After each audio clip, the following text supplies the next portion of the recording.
আজকে বানিয়েছি fish curry. আলু দিয়ে ফিশ কারি করেছি। এটা আমি রুই মাছ দিয়ে করেছি। এটা যে কোনো বড় মাছ দিয়ে করলেই কিন্তু খেতে ভালো লাগে। এটা দারুণ সুন্দর খেতে হয়, আর এটা বানানো খুবই সোজা। আমি খুব সহজভাবে এটা বানিয়েছি। আপনারা দেখুন, যে কোনো অনুষ্ঠান বাড়িতে কিন্তু এরকম ধরনের মাছের কালিয়া তৈরি হয়। এটা বানানো খুবই সোজা। আমি এটা আলু দিয়ে বানিয়েছি। আপনারা ইচ্ছে করলে এটা আলু ছাড়াও করতে পারেন, তবে আমাদের বাড়িতে সবাই আলু খেতে ভালোবাসে বলে আমি এটা আলু দিয়ে বানিয়েছি। আমি আপনাদেরকে অনুরোধ করব, শেষ পর্যন্ত ভিডিওটা দেখুন। ভালো লাগলে লাইক করবেন, আর কমেন্ট করবেন, শেয়ার করবেন। চলুন তাহলে রেসিপিটা বানানো যাক। আমি এটা বানানোর জন্যে কয়েক টুকরো রুই মাছের পিস নিয়ে নিয়েছি। এটাকে আমি প্রথমে 1 টেবিল চামচ মতো লবণ দিয়ে দিলাম, আর 1 টেবিল চামচ মতো হলুদের গুঁড়ো দিয়ে দিলাম, আর দিয়ে দিলাম 1/4 টেবিল চামচ মতো লঙ্কার গুঁড়ো। লঙ্কার গুঁড়োটা দিলে পরে মাছ ভাজার পর মাছের টেস্টটা কিন্তু খুব সুন্দর আসে। আর দিয়ে দিলাম কয়েক ফোঁটা লেবুর রস। লেবুর রস দিলে পরে মাছের আষ্টে গন্ধটা থাকবে না। এবার সব কিছু আমি ভালো করে মিশিয়ে নিচ্ছি। হাত দিয়ে ডলে ডলে মশলাগুলোকে মাছের সঙ্গে মিশিয়ে দেব। মিনিট খানেক ধরে ভালো করে কষলে কষলে মাছগুলোকে মশলার সঙ্গে মিশিয়ে দিতে হবে। দেখুন, আমার মশলার সঙ্গে মাছগুলোকে মাখানো হয়ে গেছে। এবার আমি আলাদা করে রেখে দিলাম 15 মিনিটের জন্যে। এবার আমি একটা মিক্সার গ্রাইন্ডার নিয়ে নিয়েছি। এর মধ্যে দিয়ে দিলাম 3টে মাঝারি সাইজের পেঁয়াজ কুচি, আর দিয়ে দিলাম 1 ইঞ্চি মতো আদা কুচি, আর একটা রসুনকে দিয়ে দিলাম।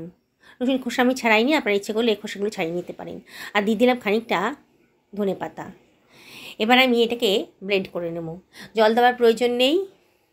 পেঁয়াজ আছে, পেঁয়াজের মধ্যে থেকে অনেক জল বেরোবে, তাতেই মশলাটা বাটা হয়ে যাবে। দেখুন, আমার মশলাটা গ্রাইন্ড করা হয়ে গেছে। দেখুন, সবুজ রঙের হয়েছে। এবার আমি কড়াইতে তেল গরম করে নিয়েছি। গরম তেলে আমি এবার ম্যারিনেট করা মাছগুলোকে ছেড়ে দেব। একসঙ্গে সব মাছ দিতে পারবো না, আমি অল্প অল্প করে বারে বারে মাছগুলোকে কড়া করে ভেজে নেব। প্রথমে মাছগুলো দিয়ে দিলাম, হাই ফ্লেমেই রেখেছি।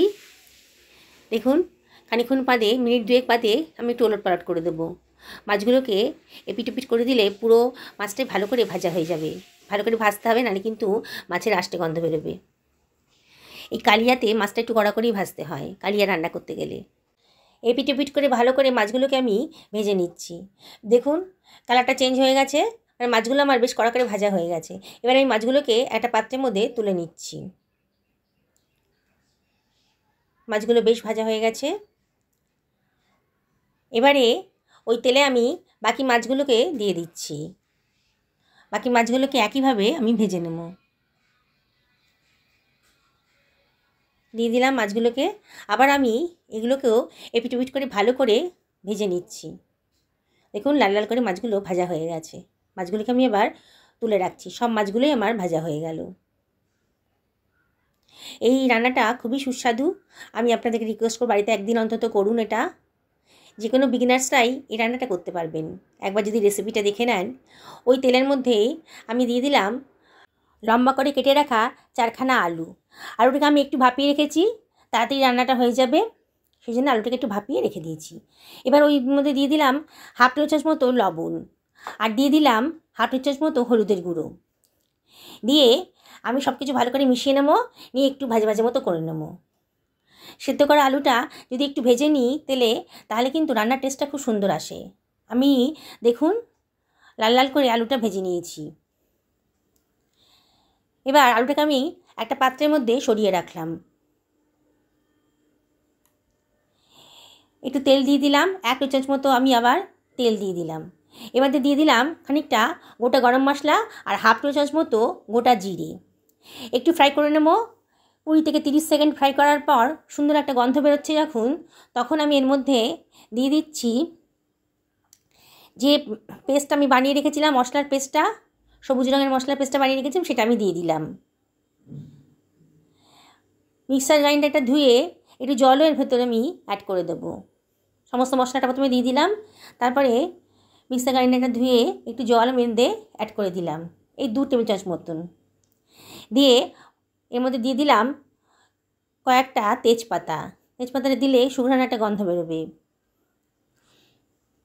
একেবারে বিয়েবাড়ির স্টাইলে রান্না হচ্ছে, যত সুন্দর গন্ধ বেরোবে তত খেতে ভালো লাগবে। এবার দিয়ে দিলাম 1 টেবিল চামচ মতো হলুদের গুঁড়ো, 1 টেবিল চামচ মতো জিরের গুঁড়ো, 1 টেবিল চামচ মতো ধনের গুঁড়ো, আর 1 টেবিল চামচ মতো লঙ্কার গুঁড়ো। লঙ্কাটা আপনারা নিজের পছন্দ মতো দেবেন। আর দিয়ে দিলাম 1 টেবিল চামচ মতো কাশ্মীরি লঙ্কার গুঁড়ো, জাস্ট কালারের জন্যে। আর দিয়ে দিলাম 1 টেবিল চামচ মতো লবণ, আর একটা টমেটোকে কুচি করে রেখেছিলাম দিয়ে দিলাম। সব কিছু ভালো করে মিশিয়ে নিচ্ছি, নিয়ে অনবরত কিন্তু নাড়তে হবে। মশলাটা ভালো করে কষিয়ে নেব। গ্যাসের ফ্লেমটা আমি হাইতেই রেখেছি আর অনবরত নাড়ছি। দেখুন মশলার কালারটা কিন্তু চেঞ্জ হয়ে গেছে। মশলাটা বেশ কষানো হয়ে গেছে। এর মধ্যে আমি দিয়ে দিচ্ছি 2 টেবিল চামচ মতো ফেটানো দই। দইটা আগে থেকে একটু ফেটিয়ে রেখেছিলাম, দিয়ে দিলাম। গ্যাসের ফ্লেমটা কিন্তু একেবারে লো করে দিয়েছি এই সময়। এবার বাটি ধুয়ে একটু জল ওর মধ্যে দিয়ে দিলাম, দিয়ে সবারও সব কিছু ভালো করে মিশিয়ে নিচ্ছি। দইটা দিলে পরে মশলাটা পুরো ক্রিমি ক্রিমি একটা ভাব আসে, রান্নাটা খুব টেস্টি হয়। এবার আবারও দেখুন মশলার গা থেকে তেল বেরিয়ে এসছে, মানে মশলাটা আমার পুরোপুরি কষানো হয়ে গেছে। এবার আমি এর মধ্যে দিয়ে দিচ্ছি ভেজে রাখা আলুটা। আমি আলু দিয়ে করেছি। আবারও বলছি বন্ধুরা, আপনাদের যদি আলু পছন্দ না হয় তাহলে দেবেন না, কিন্তু এখানে আলুটা দিলে পরে কালিয়ার টেস্টটা কিন্তু খুব সুন্দর আসে। সব কিছু ভালো করে মিশিয়ে নিচ্ছি। এবারে আমি এর মধ্যে দিয়ে দিচ্ছি ছোটো বাটির 1 বাটি জল, দিয়ে আবারও সব কিছু ভালো করে মিশিয়ে নিলাম। নিয়ে আমি এটা ঢাকা দিয়ে দেবো মিনিট 5 জন্যে মিডিয়াম ফ্লেমে। 5 মিনিট হয়ে গেছে। দেখুন আমার কিন্তু মশলাটা পুরোপুরি কষানো হয়ে গেছে, আলুটাও কিন্তু সেদ্ধ হয়ে গেছে। আলুটা আগে থেকে সেদ্ধ করে ভাজা ছিল, তাই বেশি সময় লাগবে না। একটুখানি চিনি দিয়ে দিলাম, 1/2 টেবিল চামচ মতো। চিনিটা অপশনাল, আপনাদের পছন্দ না হলে চিনিটা দেবেন না। এবারে আমি মাছগুলো দিয়ে দিচ্ছি, ভেজে রাখা মাছগুলো দিয়ে দিলাম। গ্যাসের ফ্লেমটা এই সময় আমি একেবারে লো করে দিয়েছি। সমস্ত মাছগুলোকে দিয়ে দিলাম, দিয়ে এবারে আমি একটু ভালো করে মাছগুলোকে ঝোলের মধ্যে ডুবিয়ে দিচ্ছি। এবার দিয়ে দিলাম 1/2 টেবিল চামচ মতো গরম মশলার গুঁড়ো, খুব সুন্দর একটা গন্ধ বেরোবে। যে গরম মশলার গুঁড়োটা দিয়ে দিলাম। আর এর মধ্যে আমি দিয়ে দিচ্ছি 1 টেবিল চামচ মতো গাওয়া ঘি। ঘিটাও অপশনাল, কিন্তু দিলে পরে খুব সুন্দর একটা টেস্ট আসে, সেই জন্য ঘিটা আমি দিলাম। আপনি পছন্দ না হলে ঘিটা দেবেন না। আর দিয়ে দিলাম হাতে ডলে একটুখানি কসুরি মেথি, এটাও খুব সুন্দর একটা স্বাদ নিয়ে আসে। আর দিয়ে দিলাম অল্প করে কেটে রাখা ধনেপাতা, দিয়ে ঢাকা দিয়ে দিলাম মিনিট 3-4 জন্য লো ফ্লেমে। মিনিট 3-4 হয়ে গেছে। দেখুন আমার ঝোলটাও বেশ ফুটে উঠেছে, কালারটা কত সুন্দর এসেছে, দেখে কিন্তু লোভ লেগে যাবে। এটা ভাত, পোলাও সঙ্গে খেতে খুব ভালো লাগবে। আর কিন্তু রুটি পরোটার সাথেও খেয়ে দেখবেন, খুবই ভালো লাগবে খেতে। একেবারে বিয়েবাড়ির স্টাইলে এই রুই মাছের কালিয়াটা আমি বানালাম।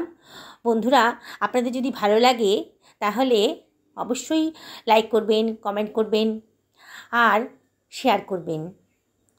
আমি আপনাদের কাছে এই রিকোয়েস্টটাই করব। দেখুন কত সুন্দর দেখতে হয়েছে, খেতেও কিন্তু একেবারে অসাধারণ। সকলে ভালো থাকুন এই কামনা করেই আজকের ভিডিওটা এখানে শেষ করছি। আবার দেখা হবে অন্য কোনো রেসিপিতে।